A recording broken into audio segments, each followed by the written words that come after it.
Paris, Paris. The most romantic city in the world. So beautiful, so...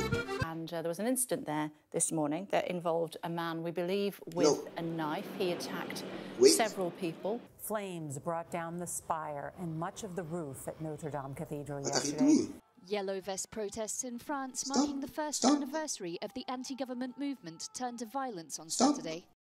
Look, I know we had some bad press lately, but Paris is not that bad, I swear. Here, let me show you.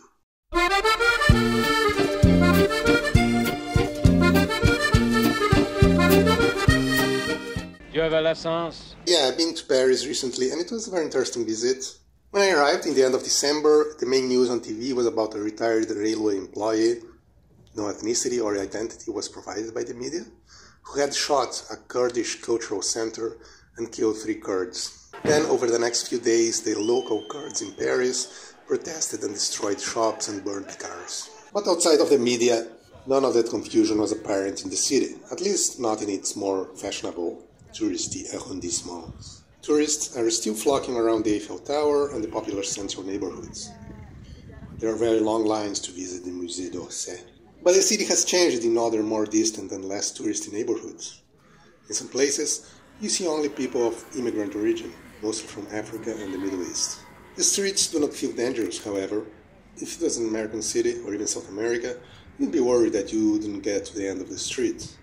But Paris doesn't give you that impression, even though here we are really close to the Gare du Nord, where a recent random knife attack took place. Interestingly, in this neighborhood there is a church and a statue dedicated to Joan of Arc, the patron saint of France, the glorious Virgin who defended France against the English invaders. Supposedly, she came here to this place to pray before the battle, and that's why there is a church here now. But I guess most people walking here in this street now are neither French nor Catholic. Another church nearby is Saint-Ambroise, built in the 19th century. Its most distinctive feature is the Chapelle du Souvenir, now dedicated as a memorial to the victims of the Bataclan terrorist attack of 2015. This was supposedly committed by the ISIS terrorist group, and it killed 130 people. The Bataclan Club is located a mere 100 meters away from the church, and it is still in activity, but now with new owners. Sad, sad things. But other parts of Paris remain quiet and beautiful. The Marais is one of the oldest and nicest neighborhoods in town. This is the Rue du Vieux Temple, Street of the Old Temple. This refers to a church that was built here by none other than the Knight Templars in 1240. During the French Revolution, it was used by the revolutionaries as a prison for the royal family. It was finally demolished by Napoleon in 1808 because it had become a place of pilgrimage for royalists. The French Revolution. Some people like it, I don't. You know, the French don't like to keep detailed statistics about the ethnicity and religion of the country's inhabitants, and that's why you don't really know how many immigrants or how many Muslims are there. And the reason for that is that the French see themselves as a secular society of total equality based on the ideals of the French Revolution.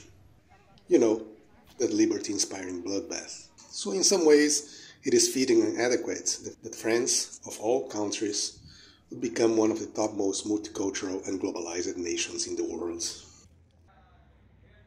And yet, there is something very characteristic about French faces. I mean, each European ethnicity, of course, has a stereotypical face. England, Germany, Italy, the French too. And French women in particular look very French and very beautiful. And it would be a pity if, due to low birth rates and demographic replacement, such faces would one day no longer exist.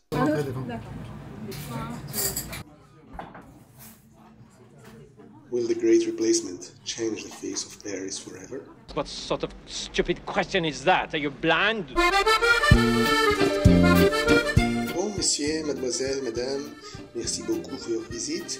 Yes, Paris has some problems, but it's still a beautiful, romantic town.